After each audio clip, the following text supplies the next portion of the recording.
जय हिंद साथियों, नमस्कार। आपका बहुत बहुत स्वागत है एसएससी 77 के यूट्यूब चैनल पर। साथियों, ईएमआरएस एग्ज़ाम 2023 ये जो भर्ती निकली हुई है, जिसमें principal wise principal, TGT, PGT और जो है सब्जेक्ट वाइज आपका साइंस, विज्ञान, मैथ, सभी इंग्लिश, सभी के टीचर्स जो है भर्ती किए जा रहे हैं। साथियों, ये जो एकलव्य आवासीय आदर्श विद्यालय होता है, इसके बारे में तो आप जानते ही होंगे क्या होते हैं साथियों। तो ये जो विद्यालय है, जितने भी हमारे क्या है साथियों, जो अनुसूचित क्षेत्र हैं, क्या है, अनुसूचित क्षेत्र के बच्चों के उच्च शिक्षा के लिए, उनके सर्वांगीण विकास के लिए साथियों, हमारी सरकार ने एकलव्य आवासीय आदर्श विद्यालय का कॉन्सेप्ट जो है सबके सामने प्रस्तुत किया, जिसे बहुत पसंद किया गया। और इसी में साथियों अब ये भर्ती निकली हुई है, और जिसमें आपने सिलेबस का अध्ययन कर लिया होगा और फॉर्म तो ईएमआरएस के आपने फिलअप कर दिया होगा। तो चलिए, एकलव्य आवासीय आदर्श विद्यालय 2023 भर्ती में जो कंप्यूटर से आने वाले क्वेश्चन है साथियों,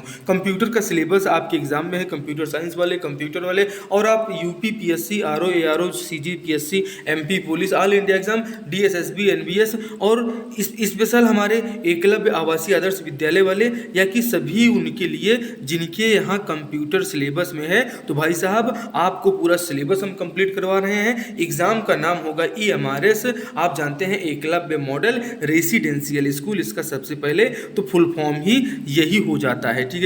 ठीक है साथियों, all state exam common paper for ICT. तो ये कंप्यूटर वाला सेशन साथियों, इसमें हमने एक सेशन जो है कंप्लीट कर लिया है। उसमें उस सेशन के बारे में आपने अगर नहीं देखा है तो देख लीजिएगा। हमने उसमें आपको बताया है फंडामेंटल ऑफ कंप्यूटर। ठीक है साथियों, फंडामेंटल ऑफ कंप्यूटर के बारे में पूरी चर्चा की है। 70 to 75 क्वेश्चंस उसमें हम लोगों ने सॉल्व किए हैं, और क्वेश्चंस की जब व्याख्या में साथियों आप जाएंगे तो आपको 200+ क्वेश्चंस की तैयारी आप हमारे समथिंग 50 मिनट का वीडियो है, और 50 मिनट में आप फंडामेंटल कंप्लीट करने वाले हैं। तो इस क्लास को जरूर देख लीजिएगा, इसका लिंक भी हम आपको जरूर इसमें दे देंगे। तो आइए, बहुत इंपॉर्टेंट सेशन होगा, और basic of computer operating system bilingual होगा। हिंदी में भी क्वेश्चंस मिलेंगे आपको, और अंग्रेजी में भी क्वेश्चंस आपको मिलने वाले हैं। तो चलिए, बेसिक ऑफ ऑपरेशन सिस्टम हम देखते हैं, ऑपरेटिंग सिस्टम का क्या होने वाला है ऑपरेशन। ठीक है साथियों, चलिए देखिए पहला क्वेश्चन क्या है। Which is not example of single user operating system. निम्न में से सिंगल यूजर ऑपरेटिंग सिस्टम का उदाहरण नहीं है, इसको ध्यान दे लेना है। आखिर में नहीं है, यस या नो जरूर एग्जाम में हमें ध्यान दे लेना चाहिए साथियों। डॉस विंडोज आप देखते हैं, विंडोज 96 देखते हैं, यूनिक्स देखते हैं, या विंडोज ये आप जो 89 है साथियों, ये आप 98 इसको समझिए, ये 98 है। तो साथियों, जो ये सिंगल यूजर ऑपरेटिंग सिस्टम से मतलब क्या होता है, सबसे पहले तो हमें यही जानना चाहिए कि एक ही घनश्यामू यहाँ पर बैठे हुए हैं कुर्सी लगा के, और आप यहाँ पे जो है अपना ये मॉनिटर ये खोले हुए बैठे हुए हैं, और यहाँ पे ये इनका सीपीयू भाई साहब लगा हुआ है। ठीक है, तो अब ये जो सिंगल यूजर है साथियों, ठीक है, एक आदमी इसमें इनपुट दे रहा है, और यहाँ से इनको आउटपुट प्राप्त हो रहा है, जहाँ पे लगा हुआ है प्रिंटर। तो अभी सिंगल यूजर ऑपरेटिंग सिस्टम साथियों डॉस विंडोज है, विंडोज 96 है, 98 है, लेकिन साथियों ये जो यूनिक्स है, ये यूनिक्स साथियों मल्टी यूजर में आ जाता है। किस में आ जाता है? मल्टी यूजर ऑपरेटिंग सिस्टम में आता है, जहां पर ये घनश्यामू के अलावा अगर रामू भी यहाँ आना चाहे तो रामू भी आ सकते हैं। इन्हें आप ध्यान दीजिएगा। ये है आपका सिंगल यूजर ऑपरेटिंग सिस्टम। आपने जो है सिंगल यूजर ऑपरेटिंग सिस्टम देखा, साथ ही साथ आपने ये भी देखा कि मल्टी यूजर ऑपरेटिंग सिस्टम क्या होते हैं साथियों। यूनिक्स क्या है? मल्टी यूजर से क्या है कि रामू के साथ घनश्यामू भी काम कर लेगा। अभी तक यहाँ पे खाली बैठ के कौन काम कर रहा था? यहाँ पे अभी ये रामू बैठ के काम कर रहा था। अब ये रामू के अलावा भाई साहब अगर श्यामू भी आ जाएं, उसके बाद जो है घनश्यामू भी आ जाएं, तो इन सभी लोग मिलकर अगर जो है किसी सिस्टम को ऑपरेट कर पा रहे हैं, तो उस जो है सॉफ्टवेयर का नाम है, और जो है ऑपरेटिंग सिस्टम का नाम है मल्टी यूजर ऑपरेटिंग सिस्टम। ठीक है साथियों, इस प्रश्न का जो सही उत्तर हो जाएगा, बिल्कुल जोरदार तरीके से एक बार सेशन को शेयर कीजिएगा, सब कुछ आपको पता चलेगा जो है आपके एग्जाम में आने वाला। साथियों, कंप्यूटर फंडामेंटल का सेशन कंपैरिजन अगर आपने नहीं देखा है तो कंप्यूटर फंडामेंटल, भाई साहब जब किसी का परिचय ही आप नहीं जानेंगे तो ये कंप्यूटर फंडामेंटल साथियों है, ठीक है। कंप्यूटर फंडामेंटल अगर परिचय ही आपको नहीं पता होगा तो आप उसके अंदर कैसे जान पाएंगे कि सीपीयू और यूपीएस और यूएसएसबी पोर्ट होते क्या हैं, ठीक है, कर्नेल होता क्या है, इन सभी के बारे में हम आपको बताएंगे। तो ये फंडामेंटल वाली क्लास 1 थी साथियों, उसको आप जरूर देख लीजिएगा। अगले प्रश्न की तरफ बढ़ते हैं। आप देख रहे हैं यहाँ पे टॉपिक का नाम ही आप बिल्कुल देखिए, दिल खुश कर देगा साथियों। बेसिक ऑफ ऑपरेशन, ये ऑपरेशन नहीं साथियों, ये है ऑपरेटिंग, ठीक है साथियों। क्या है? ये है ऑपरेटिंग सिस्टम, ठीक है। बेसिक ऑफ ऑपरेटिंग सिस्टम के बारे में हम आपसे यहाँ चर्चा कर रहे हैं साथियों। ये बेसिक ऑफ ऑपरेशन सिस्टम नहीं, ऑपरेटिंग सिस्टम आप यहाँ पे देखिएगा। The first operating system was, पहले ऑपरेटिंग सिस्टम का क्या नाम था, पहला ऑपरेटिंग सिस्टम कौन सा था, इसका नाम आपसे क्यों नहीं पूछा जा सकता है, ये बताइए हमको। ये देखिए साथियों, ये जो हमारा फर्स्ट ऑपरेटिंग सिस्टम था, हमारे फर्स्ट ऑपरेटिंग सिस्टम का साथियों जो नाम क्या था, GMNNIO, ये हमारे पहले ऑपरेटिंग सिस्टम का नाम था। ऑप्शन ए आपका यहाँ पर सही हो जाएगा साथियों, ठीक है। GMNNAI/O, ठीक है साथियों। अगले प्रश्न की तरफ बढ़ते हैं। Lallan top of computer fact देख लीजिए साथियों कि ये जो हमारा ऑपरेटिंग सिस्टम है, ऑपरेटिंग सिस्टम होता क्या है आखिर में। ऑपरेटिंग सिस्टम एक तरफ का क्या है, सॉफ्टवेयर प्रोग्राम है जो कंप्यूटर हार्डवेयर को कंप्यूटर सॉफ्टवेयर के साथ संचालन करने की सुविधा प्रदान करता है साथियों। कंप्यूटर सिस्टम का सबसे महत्वपूर्ण हिस्सा होता है क्या, हमारा OS मतलब ऑपरेटिंग सिस्टम साथियों। इसके बिना कंप्यूटर एक डिब्बा मात्र होगा। जब भाई उसमें आपके इसमें दिल में जो है कोई फंक्शन करने वाला किडनी ही नहीं काम करेगी तो मतलब क्या है, कहानी खत्म हो जाएगी, ठीक है। तो ऑपरेटिंग सिस्टम एक तरफ का सॉफ्टवेयर प्रोग्राम है जो कंप्यूटर हार्डवेयर को कंप्यूटर सॉफ्टवेयर के साथ संचालन की सुविधा को प्रदान करता है। मोस्ट इंपॉर्टेंट सेशन है साथियों, आप देख रहे हैं बेसिक ऑफ ऑपरेटिंग सिस्टम हमारे साथ, आपको बिल्कुल मजा आ जाएगा। When was the first operating system was developed, पहला ऑपरेटिंग सिस्टम कब डेवलप किया गया था, ये आपसे यहाँ पर पूछा जा रहा है, आपको बताना है। चलिए इसके आंसर की तरफ आप बढ़िए और इसका आंसर क्या आप टिक कर रहे हैं बताइएगा। 1948 है, 1949, 1950, 1951। अब हम जानते हैं कि 26 जनवरी 1950, आप जानते हैं क्या है 26 जनवरी 1950। अब ये कैलेंडर में भी ये क्वेश्चन पूछा जाता है कि ये कौन सा दिन था, तो यार नहीं याद हो रहा है तो एक बार जो है अपने कैलेंडर में ही खोल कर देख लीजिए, रट लीजिए इसको तो कि 26 जनवरी 1950 का कौन सा दिन था, कोई भी पूछ सकता है इसके बारे में, ठीक है। पहला ऑपरेटिंग सिस्टम कब विकसित हुआ था साथियों, तो 1950 को विकसित हुआ था, इसे आप याद रखिएगा, ठीक है। और 26 जनवरी को हमारे देश का जो है संपूर्ण संविधान लागू हुआ था और इसी दिन हम गणतंत्र हुए थे। आपको बताना है कि इस दिन हमारे पहले गणतंत्र के, ये जो हमारा पहला गणतंत्र था, इस पहले गणतंत्र के जो मुख्य अतिथि थे वो कौन थे, उनका क्या नाम था, इसे आप बताइएगा और इसे कमेंट बॉक्स में छापने की कोशिश करिएगा साथियों, क्योंकि ये भी आपके एग्जाम में आने वाला है और आप जर्नल पेपर की तैयारी स्मार्ट स्टडी क्लासेस 77 के साथ में कर रहे हैं।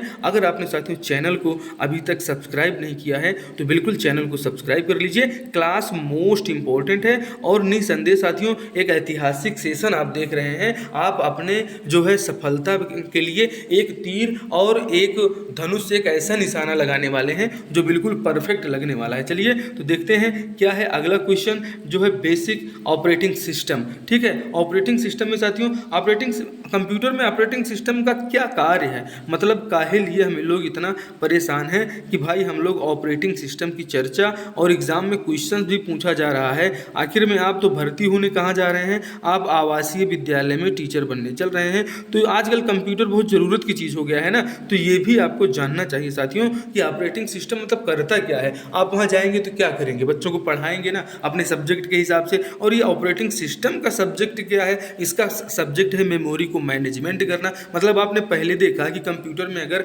ऑपरेटिंग सिस्टम ना हो हमारे CPU में तो ये एक डिब्बा मात्र रह जाएगा। और आखिर में ऑपरेटिंग सिस्टम है क्या, है तो एक सॉफ्टवेयर ही जिसमें क्या होता है, एल्गोरिदम होता है जो बाइनरी सिस्टम को समझता है, ठीक है। तो इन्हें आप ध्यान दीजिएगा, फाइल का मैनेजमेंट भी करता है, प्रोसेसिंग का मैनेजमेंट डिपेंड करता है, मतलब ऑप्शन डी साथियों इसमें पूरी तरह से सही हो जाएगा। ऑप्शन डी उपरोक्त सभी, ये सभी कंप्यूटर सिस्टम के काम है। यही तो है basic of operating system. Operating system की चर्चा आप हमारे साथ कर रहे हैं साथियों। अभी क्लास शुरू ही हुई है और क्लास मोस्ट इम्पोर्टेंट है, आप जरूर इसको एंड तक देखिएगा, अपने दोस्तों में एक बार इसको शेयर कर दीजिए साथियों। और हमने पहला ही क्वेश्चन आपको बताया था कि मल्टी यूजर टास्किंग ज़्यादा इंपॉर्टेंट होता है, मल्टी यूजर टास्किंग जो कंप्यूटर होते हैं। तो आप भी थोड़ा सा मल्टीवर्क कर दीजिए और वीडियो को लाइक नहीं किया है तो लाइक कर दीजिए और चैनल को सब्सक्राइब कर लीजिए। चलिए देखते हैं ऑपरेटिंग सिस्टम कितने प्रकार के होते हैं। अब ये पूछा जाएगा तो क्या बताएंगे साथियों। ऑपरेटिंग सिस्टम साथियों मुख्यतः 5 प्रकार के होते हैं। क्या होते हैं? 5 प्रकार के ऑपरेटिंग सिस्टम बताए जाते हैं शास्त्रों में। क्या बताए जाते हैं? Batch operating system, real time operating system, time sharing operating system, multi programmed operating system और डिस्ट्रीब्यूटेड ऑपरेटिंग सिस्टम। ये जो हमारा ओएस है, ऑपरेटिंग सिस्टम है, ये मुख्यतः 5 प्रकार का होता है। और साथियों हमारी क्लास से डायरेक्ट पूरी स्लाइड का सेम टू सेम क्वेश्चन पूछा जाता है। ठीक है, इसके लिए आप बिल्कुल कॉन्फिडेंस अपने ऊपर करके देखिए। और नहीं तो इसके हमने जो है साथियों इसका पूरा बायोडाटा और कौन से एग्जाम में आया हुआ है वो हमने रेफरेंस भी अपलोड किया है। जरूर हमारी ओल्ड क्लासेस देखिएगा, आप अपने सब्जेक्ट की पूरी तैयारी हमारे साथ कर सकते हैं। साथियों हिंदी व्याकरण की मोस्ट इंपॉर्टेंट क्लासेस आपके चैनल पे अपलोड हैं, कंप्यूटर की अपलोड हैं, जीएस आप पूरा हमारे साथ, इतिहास, भूगोल, विज्ञान, जो है संविधान, सब कुछ हमारे साथ तैयार कीजिए। मुख्यतः 5 प्रकार के ऑपरेटिंग सिस्टम होते हैं। अब ये बताना है आपको साथियों कि निम्न में से किस विंडोज में स्टार्ट बटन ही नहीं होती। अब लो भाई साहब ये कौन सी बीमारी आ गई भैया, जब स्टार्ट बटन नहीं होगी तो हम स्टार्ट कैसे करेंगे? तो यार स्टार्ट करेंगे वही तुम बताने के लिए आप देखिए कि विंडोज़ 7, विंडोज़ 8, एक्सपी या नन ऑफ दी, जिनमें से कोई नहीं। तो साथियों जो विंडोज़ 8 होता है इसमें ये जो स्टार्ट बटन है ये स्टार्ट बटन नहीं होती थी। ठीक है साथियों, इसे याद रखिएगा, इसमें स्टार्ट बटन नहीं होती थी। मोस्ट इंपॉर्टेंट सेशन आपके लिए है, ऑप्शन बी आपका इसमें पूरी तरह से सही हो जाएगा। ये आप देख क्या रहे हैं, operating system, basic of operating system, ये आपके सिलेबस में है। रन कमांड, अब आप देखते हैं रन कमांड सर्च को ओपन करने के लिए आपको बताना है कि भैया शॉर्टकट की क्या है, ये बहुत पूछा जाता है। अगर मैं आपसे पूछ लूँ भाई साहब कि अगर हमें जो है रन कमांड इसी इतने को हमने कंट्रोल+C दबा दिया, ठीक है, कंट्रोल+C दबा दिया तो आखिर में क्या होगा, फिर इसको हमें पेस्ट करने के लिए क्या दबाना पड़ेगा, कौन सी कुंजी का प्रयोग करना पड़ेगा, कमेंट बॉक्स में उस कुंजी का नाम आपको छापना है। देखें तो भाई साहब आप जो है कुछ इसका रिस्पॉन्स कर रहे हैं या नहीं कर रहे हैं, आपको करना चाहिए हालांकि। ठीक है, तो रन कमांड सर्च को ओपन करने के लिए कौन सी शॉर्टकट की है भैया, तो जो विंडोज़ की, विंडोज़ पी। अब आप देखिए यहीं पे आप Ctrl+C+A अगर आप प्रेस कर देते हैं साथियों तो क्या होता है, ये हो जाता है साथियों सेलेक्ट आल जो कमांड होती है, आप डायरेक्ट वहाँ पर प्रवेश कर जाते हैं Ctrl+A के साथ में। यही Ctrl+A के साथ में अगर आपने P कर दिया और प्रिंटर आपके जो है लैपटॉप या कंप्यूटर से अटैच है तो आप जो भी टाइप कर रहे हैं वो स्लाइड आपकी प्रिंट हो जाएगी। साथियों Ctrl+O आपने प्लस कर दिया, यहाँ विंडोज है, यहाँ Ctrl अगर कर लीजिए तो इसके बारे में आपको बता रहा हूँ, Ctrl+O कर लीजिएगा तो कोई भी फाइल आपकी यहाँ पे ओपन हो जाएगी। लेकिन रन कमांड सर्च को ओपन करने के लिए जो शॉर्टकट की है वो ऑप्शन डी आपका बिल्कुल सही है। यहाँ पे आप विंडोज प्लस जब R यहाँ दबा देंगे तो जो हमारे कंप्यूटर की रन कमांड है वो स्टार्ट हो जाएगी। ये आपके प्रश्न का सही उत्तर हो जाएगा। ऑप्शन कौन सा होगा? ऑप्शन डी इसका सही आंसर हो जाएगा। अगले प्रश्न की तरफ बढ़ते हैं। What is full form of post? Post का फुल फॉर्म क्या है? अब ये पोस्ट ऑफिस वाला पोस्ट नहीं भाई साहब, ये पोस्ट ऑफिस वाला पोस्ट नहीं, क्योंकि हम लोग पढ़ ही रहे हैं जो है गूगल बाबा को। तो जब गूगल बाबा को पढ़ रहे हैं तो इन्हें बताना होगा, क्या बताना होगा कि power on self test post का फुल फॉर्म होता है, ये सही है। ठीक है, बाकी ऑप्शन बी सी डी ये तीनों जो है इसके गलत ऑप्शन हो जाएंगे, इसे आप याद रखिएगा। ये होता है पोस्ट का फुल फॉर्म। ठीक है भाई साहब, पोस्ट का फुल फॉर्म क्या होता है? Power on self test. अब हम कंप्यूटर पढ़ रहे हैं तो जाहिर सी बात है कि कंप्यूटर की ही बातें तो होंगी यहाँ पर। और व्हाट इज़ कर्नल। अब ये कर्नल क्या होते हैं भाई साहब? कर्नल जो है कर्नल नहीं, क्या जर्नल डायर के बारे में क्या आप जानते हैं? अब यहाँ आजकल तो हमारे यहाँ कर्नल भी होते हैं, जर्नल भी होते हैं, लेकिन क्या आप जर्नल डायर के बारे में जानते हैं? जो है जलियांवाला बाग हत्याकांड के बाद किस कमेटी का गठन किया गया था, जो है किस कमेटी का गठन किया गया था और उस आयोग के अध्यक्ष कौन थे, ये आपको साथियों कमेंट बॉक्स में छापकर बताना है। ठीक है, अब कर्नल के बारे में हम आपको बताते हैं साथियों। आइए देख लेते हैं क्या है कर्नल। साथियों ऑपरेटिंग सिस्टम। अब जब आप ऑपरेटिंग सिस्टम की चर्चा कर रहे हैं और basic of computer operating system हम पढ़ रहे हैं, तो ऑपरेटिंग सिस्टम का सबसे महत्वपूर्ण हिस्सा होता है जो ऑपरेटिंग सिस्टम के सभी बुनियादी सुविधाओं को उपलब्ध कराता है। तो साथियों आप देखते हैं कि बेसिक चीज होता ही है क्या हमारा ये ऑपरेटिंग सिस्टम, और ऑपरेटिंग सिस्टम का ये एक सबसे महत्वपूर्ण मतलब इनर पार्ट ऑफ जो है क्या है, इनर पार्ट ऑफ हमारा ऑपरेटिंग सिस्टम होता है कर्नल। ठीक है साथियों, आगे बढ़ते हैं। साथियों फायरवॉल कहाँ पर होता है, ये आपसे क्वेश्चन में पूछा गया है, ये कई बार एग्जाम में भी आया हुआ है। क्या भैया कि फायरवॉल कहाँ पर होता है, कहाँ पर स्थित है? Notepad, document, both operand and control panel. तो भाई साहब ये जो फायरवॉल के ऑप्शंस आपको मिलते हैं ये ऑप्शन डी में मिलते हैं। कहाँ? जो है कंट्रोल पैनल के अंदर। जब आप इसको खोलेंगे तो ये आपको बिल्कुल आपके सामने मिल जाएगा। साथियों ऑप्शन डी आपका बिल्कुल सही है। अगले क्वेश्चन की तरफ बढ़ते हैं और एक बार जोर लगा के कहना है भाई साहब कि हमें अब की बार क्या करना है, अब की बार बेड़ा पार कर लेना है। और लिनक्स ऑपरेटिंग सिस्टम इज क्या है, मतलब लिनक्स ऑपरेटिंग सिस्टम क्या है? ये क्या माइक्रोसॉफ्ट का है? तो अगर माइक्रोसॉफ्ट का एक साथ में बिंग बहुत चर्चा में है। ये बिंग क्या है? ये बहुत ही अच्छा, जैसे आप गूगल में कोई चीज़ सर्च करते हैं तो यही चीज़ अगर आप बिंग में सर्च करते हैं तो ये भी उसी टाइप का एक है, वो भी जानकारी ये भी देगा। लेकिन हमें लग रहा है बहुत ऑथेंटिक जानकारी बिंग आजकल दे रहा है। साथियों एकदम perfect information. Linux operating system क्या है? तो ये साथियों ओपन सोर्स ऑपरेटिंग सिस्टम है लिनक्स, इसे आप याद रखिएगा। साथ ही साथ ओपन सोर्स मतलब एक चीज़ ये है, इसमें ये भी याद रखिएगा कि इसे जो है क्या मल्टी यूज़र, ठीक है साथियों, मल्टी यूजर ऑपरेटिंग सिस्टम भी कहा जाता है किसे? लिनक्स को। ठीक है साथियों आगे बढ़ते हैं और इस प्रश्न का जो उत्तर हो जाएगा ओपन सोर्स सॉफ्टवेयर होता है लिनक्स। साथियों लल्लन टॉप कंप्यूटर फैक्ट के बारे में अगर आपसे पूछा जाए तो आप बताएंगे साथियों कि क्या होता है डेडलॉक।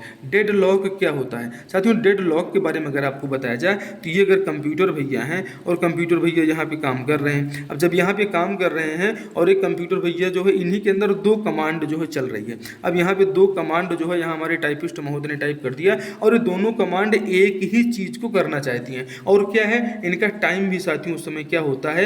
एक होता है। अब इसके लिए क्या होता है, ये रेस्पॉन्स नहीं कर पाती हैं। क्या कर नहीं पाती हैं? आपका सिस्टम क्या करता है, बोलते हैं यार हैंग हो गया है, ना आगे बढ़ रहा है ना पीछे बढ़ रहा है। तो ये जो हैंग टाइप का होता है ना, ये डेडलॉक, ये जो सिचुएशन यहाँ पे क्रिएट होती है साथियों, इसी सिचुएशन को क्या कहते हैं? इसी सिचुएशन को डेडलॉक कहते हैं। ये डेडलॉक है। What is deadlock? तो हमें लग रहा है कि अब आप डेडलॉक समझ चुके होंगे। नहीं, आइए देख लीजिए क्या है डेडलॉक। तो साथियों डेडलॉक ये जो होता है, ये डेडलॉक क्या है? यह ऑपरेटिंग सिस्टम में होने वाली एक विशिष्ट स्थिति होती है जहां दो प्रोसेस एक दूसरे के पूरा होने का इंतजार करती हैं। मतलब घनश्यामू भी इधर से आ रहा है और रामू भी आ रहा है। अब यहाँ पे दोनों आके अटक गए हैं। अब दोनों सोच रहे हैं यार कि इधर चलें या इधर चलें, कुछ समझ में इनको नहीं आता, कुछ समझ में नहीं आता। ये यहाँ पे रुक जाते हैं ताकि वो स्टार्ट हो सके। अब ये सोच रहा है कि भैया तुम आगे बढ़ो और ये सोच रहा है कि तुम आगे बढ़ो। अब इसमें से आगे क्या होता है? बढ़ता कोई नहीं है, दोनों एक दूसरे का इंतजार करते रहते हैं और इसी स्थिति को साथियों क्या कहा जाता है? तो इसी स्थिति को कहा जाता है डेडलॉक, LOCK। ये आप याद रखिएगा। अब हमें लगता है ये चीज़ आपको याद हो गई होगी। अगर सेशन अच्छा लग रहा हो तो एक बार जोरदार तरीके से शेयर कर दीजिए साथियों। देखिए जो है एक कहा जाता है ना कि हमें अगर सफल होना है तो हमें लोग क्या कहेंगे इसको बिल्कुल नहीं सोचना है। ओपन सोर्स सॉफ्टवेयर का पिता किसे कहा जाता है? अगर इसने सोचा होता कि हम आखिर में रिचर्ड स्टॉलमैन अगर ये सोच लिए होते जो ओपन सोर्स सॉफ्टवेयर के पिता कहलाते हैं साथियों। ये सोचे होते कि लोग क्या कहेंगे यार, अगर हम इसको जो पहले सिंगल है तो सिंगल यूजर्स, हम इसको मल्टी यूजर बना रहे हैं, ओपन सोर्स कर रहे हैं, तो ये रिचर्ड स्टॉलमैन जो है ओपन सोर्स सॉफ्टवेयर के पिता कहे जाते हैं। ये ऑप्शन ए आपका बिल्कुल सही हो जाएगा। Which operating system is not support OS 64 bit. अब इसमें से बताना है कि जो है विंडोज़ 95, विंडोज़ 10, विंडोज़ XP या विंडोज़ 7। तो ये जो हमारा ऑपरेटिंग सिस्टम है साथियों, जो 64 बिट वाला होता है, ठीक है, ये फिर 64 बिट वाला, इसको जो है इसमें से कौन सा जो है ऑपरेटिंग सिस्टम है जो ये विंडोज़ सपोर्ट नहीं करता साथियों, तो विंडोज़ 95 जो है इसको सपोर्ट नहीं करता। बाकी XP, विंडोज़ 7, विंडोज़ 10 ये सब इसको सपोर्ट करते हैं साथियों। FCFS की मतलब क्या होता है? पहले आओ और पहले पाओ, फर्स्ट कम फर्स्ट सर्व का जो नियम होता है साथियों, ये कंप्यूटर में भी लागू होता है। कैसे लागू होता है? जैसे आपने पहले कमांड कर दिया Ctrl+P की, तब वो कमांड प्रिंटर के पास चली गई। अब वो प्रिंटर को आदेश दे दिया और उसके बाद आपने उसको कंट्रोल के पास उसको कैंसिल किया, तो यार जब प्रिंटर कमांड एक्सेप्ट कर चुका है तो पहले इसको तो ये क्या करेगा, इस कमांड को पूरी करने की कोशिश करेगा और इसको आदेश दे दिया रहेगा। अब यहाँ से कैंसिल अगर आप कर रहे हैं तो इसकी सेकंड कमांड हो जाएगी। पालन किसका करेगा? पहली वाली कमांड का पालन पहले करेगा और दूसरी वाली कमांड का पालन बाद में करेगा। इसी सिस्टम को कहते हैं first come and first serve. ये साथियों एक शेड्यूल्ड एल्गोरिदम है जो CPU को जो पहले कमांड दी जाती है पहले उसकी प्रोसेस पूर्ण करता है। इसी को FCFS कहते हैं साथियों। ALU का फुल फॉर्म क्या होता है? ये सभी परीक्षाओं के लिए मोस्ट इंपॉर्टेंट क्लास है साथियों। एक बार जोरदार तरीके से शेयर कर दीजिए और लगे रहो इंडिया, सफलता तो मिलेगी यार। ये ज़िंदगी जो है ना, ये पता है क्या, ये ज़िंदगी वो है कि इसमें जो है आपको दुख भी मिलेंगे, इसमें आपको कष्ट भी मिलेंगे, लेकिन अगर आप इस पे फोकस करेंगे तो जो आपका मुख्य कार्य है, जो आपका मेन उद्देश्य है, उसे आप पूरा करने से भटक जाएंगे। तो आप ऐसा, ये गाड़ी दुख सुख की चलती रहेगी, लेकिन जो आपका मुख्य उद्देश्य है उस मार्ग से आप ना भटकें, ठीक है। इसलिए भटकना नहीं है, एकदम कंसंट्रेट होके करिए, क्योंकि जब तक आप क्लास को कंसंट्रेट नहीं करेंगे आप एग्ज़ाम हॉल में इसको जो है रिकॉल नहीं कर पाएंगे। तो इसमें आपको भैया क्या करना है, इसको कंसर्न ही नहीं कंसंट्रेट करना है, और कंसंट्रेट करोगे तब कॉन्सेप्ट समझ में आएगा कि अर्थमेटिक लॉजिक यूनिट इसका फुल फॉर्म होता है, जो बार बार परीक्षाओं में पूछा जाता है, ठीक है साथियों।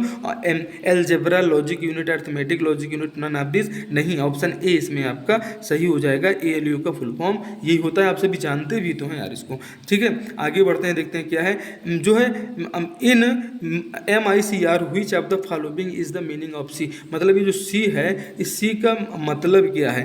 MICR में C का मतलब क्या है? क्या कोड से मतलब है C फॉर कलर होगा, C फॉर कंप्यूटर होगा, या कि C फॉर क्या हो जाएगा, C फॉर क्या कैरेक्टर हो जाएगा? जी हाँ, यही होने वाला है और यही इसका सही आंसर ऑप्शन डी हो जाएगा। MICR में C का अर्थ क्या है? C का अर्थ कैरेक्टर से लिया जाता है साथियों। आगे देखिए, अगला प्रश्न क्या है, which device can make difference between program and data. अब प्रोग्राम एंड डाटा के बीच में ऐसी कौन सी डिवाइस है जो अंतर पैदा कर दे, ठीक है साथियों, जो दोनों के बीच में खाई पैदा करने वाली कौन सी डिवाइस है, उसका नाम क्या है? निम्न में से कौन सी डिवाइस प्रोग्राम और डाटा के बीच अंतर को समझ सकती है? तो वो साथियों जो माइक्रो प्रोसेसर लगे होते हैं ये अंतर को बहुत बखूबी तरीके से समझ लेते हैं। यही होता है, यही वो डिवाइस है साथियों जो डाटा और प्रोग्राम के बीच का अंतर को समझ पाती है। ऑप्शन डी आपका इसमें सही हो जाएगा साथियों। विंडोज़ ME से क्या मतलब है? ME का जो मतलब है, मतलब ME से मतलब क्या है? तो ME से मतलब जो हो जाएगा साथियों, इसका मतलब हो जाता है मिलेनियम से, ठीक है। क्या मतलब हो जाएगा? इसका मतलब मिलेनियम से हो जाता है, इसे याद रखिएगा। और CD-ROM मतलब compact disc read only memory, ठीक है, इन चीज़ों को याद रखिएगा। मल्टी एक्सपर्ट ये सब कुछ नहीं है, आपका सही हो जाएगा। ME का मतलब मिलेनियम से लिया जाता है। ये कंप्यूटर का ऑपरेटिंग सिस्टम से संबंधित क्लास आप यहाँ पर देख रहे हैं साथियों। आगे देखिए, कंट्रोल शिफ्ट और आल्ट कौन सी कुंजियां हैं। एकदम झट जो है एकदम मतलब झम से लोग बता देते हैं भैया ये फंक्शन की तो है, लेकिन यार ये फंक्शन की नहीं है। ये गलती नहीं करना है, पहले दिमाग किसी फंक्शन की पे जाएगा, लेकिन ये भाई साहब ये अल्फ़ा न्यूमेरिक की हैं। जब आप F1 देखते हैं वहाँ लिखा रहता है, F2 लिखा रहता है, ये सब फंक्शन कीज़ होती हैं। ठीक है साथियों, ये स्टोरेज की तो होती नहीं यार, स्टोरेज तो कोई डिवाइस होती है। ठीक है, और फंक्शन की आप देखते हैं F1 लिखा रहता है, F2 लिखा रहता है, F3 लिखा रहता है, ये सब फंक्शन कीज़ होती हैं। तो ये अल्फ़ा न्यूमेरिक कीज़ होती हैं, कंट्रोल शिफ्ट आल्ट, इन्हें आप याद रखिएगा। ऑप्शन ए आपका बहुत अच्छी तरीके से सही हो जाएगा। आगे बढ़ते हैं साथियों, OCR का पूर्ण रूप क्या है, ये आपसे जो है पूछा जा रहा है। कभी क्या पूछते हैं आपसे, OCR का पूर्ण मतलब क्या है, optical character rendering, optical character recognition, optical CPU recognition. तो साथियों यही आपका ऑप्शन बी यहाँ पर सही हो जाएगा। OCR का फुल फॉर्म ही होता है। यहाँ पे पूछ लिया जाए ऑप्टिकल जो है मार्क रीडर, ये क्या है, OMR का फुल फॉर्म क्या होता है, इसको आप हमें कमेंट बॉक्स में लिख कर बताइएगा। अब सेशन इंपॉर्टेंट तो है ही साथियों, ठीक है, इसका ऑप्शन बी पूरी तरह से सही उत्तर हो जाएगा। साथियों इंस्ट्रक्शनों के उस समूह को क्या कहते हैं जो कंप्यूटर को बताता है कि भैया तुम्हें करना क्या है। ठीक है, क्या कंपाइलर बताता है। अब कंपाइलर का आप काम जानते हैं साथियों क्या करता है, एक कंपाइलर होता है, एक क्या होता है साथियों, एक होता है असेंबलर, क्या होता है, असेंबलर होता है। ठीक है, और एक क्या होता है, उसको आप कमेंट करके हमको लिख कर बताइए। और इस प्रश्न का उत्तर पहले आप देख लीजिए कि उस इंस्ट्रक्शनों के उस समूह को क्या कहते हैं जो कंप्यूटर को बताता है कि भैया तुम्हें क्या करना है। तो कंपाइलर बिल्कुल नहीं, मेंटर भी नहीं, इंस्ट्रक्टर भी नहीं, उसी को कहते हैं साथियों प्रोग्राम। और ये जो प्रोग्राम है, इस प्रोग्राम और डाटा के बीच में अंतर कौन पैदा कर लेता है, तो ये जो माइक्रो प्रोसेसर लगे हुए हैं, ये जो माइक्रो प्रोसेसर हैं, ये जो है इनके बीच में अंतर पैदा कर लेते हैं। इसके पहले वाले क्वेश्चंस आपने देखा, अभी इसी टाइप के क्वेश्चन साथियों पूछे जा रहे हैं एग्जाम में। ठीक है, आगे देखते हैं अगला क्या, असेंबली लैंग्वेज क्या है। तो साथियों असेंबली लैंग्वेज से मतलब ही वही है कि ये जो लो लैंग्वेज है साथियों, इसी लो लैंग्वेज को क्या कहते हैं, लो लेवल लैंग्वेज को क्या कहते हैं, तो लो लेवल लैंग्वेज को ही कहते हैं क्या, असेंबली लैंग्वेज। ऑप्शन सी आपका इसमें सही होना चाहिए। जी हाँ, बिल्कुल ऑप्शन सी आपका यहाँ पर सही है। साथियों फ्लॉपी डिस्क किस प्रकार की मेमोरी से संबंध रखती है, ये क्या वोलेटाइल मेमोरी है, एक्सटर्नल मेमोरी है, इंटरनल है, ए या बी, दोनों है साथियों, बताइए इसमें से कौन है। तो इसका जो सही जो आंसर हो जाएगा साथियों, ऑप्शन ए हो जाएगा। फ्लॉपी डिस्क क्या है, एक वोलेटाइल डिस्क या मेमोरी है साथियों। ठीक है, आगे बढ़ते हैं, ऑप्शन ए आपका इस प्रश्न का सही उत्तर हो जाएगा। अगला प्रश्न है साथियों, कंप्यूटर की भाषा जावा के आविष्कारक कौन है। अब एक जावा एक भाषा है साथियों। अच्छा, ऑपरेटिंग सिस्टम थोड़ा सा बड़ा चैप्टर है ना, ऑपरेटिंग सिस्टम बड़ा चैप्टर है और इसीलिए ऑपरेटिंग सिस्टम की क्लास 1 है साथियों। क्लास 2 भी देखिएगा अगर पसंद आए तो, और ना भी पसंद आए तो एग्जाम में तो क्वेश्चन जरूर आएंगे, इसको बिल्कुल दिमाग में रखिएगा। आपको इन्हीं क्लासेस से आपके सिलेबस के पूरे क्वेश्चंस हम आपको देने वाले हैं। ठीक है साथियों, तो जावा के आविष्कारक कौन है साथियों, तो IBM माइक्रोसॉफ्ट नहीं है, ये सन माइक्रोसॉफ्ट जो है कंप्यूटर की भाषा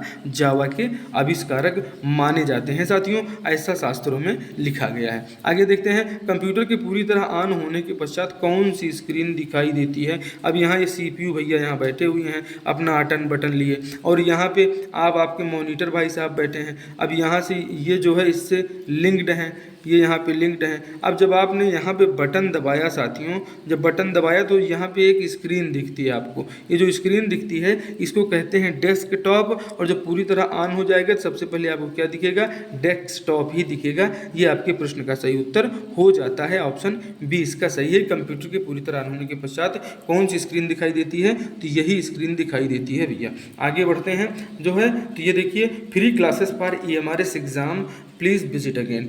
जी हाँ, बिल्कुल एकदम सही बात है, कभी हमारे बिल्कुल सही बात कर रहे हैं आप। ऑपरेटिंग सिस्टम 1 का ये क्लास थी साथियों, ऑपरेटिंग सिस्टम 2 वाली क्लास भी जरूर देखिएगा। मोस्ट इंपॉर्टेंट सेशन हम आपके लिए लेकर आते हैं साथियों। एकलव्य आवासीय आदर्श विद्यालय की पूरी क्लास हम आपके लिए लेकर आएंगे जो ऑथेंटिक होगी। तो अपने दोस्तों में एक बार आपकी जिम्मेदारी तो बनती है इस सेशन को शेयर करना चाहिए साथियों। आपसे मिलते हैं जो है basic of operating system in computer science and computer journal paper in EMRS exam. तो बिल्कुल वेलकम है, स्वागत है, और इंतजार करिएगा कल हमारी क्लास का, और अपने दोस्तों में एक बार जरूर शेयर करिए। जय हिंद, जय भारत।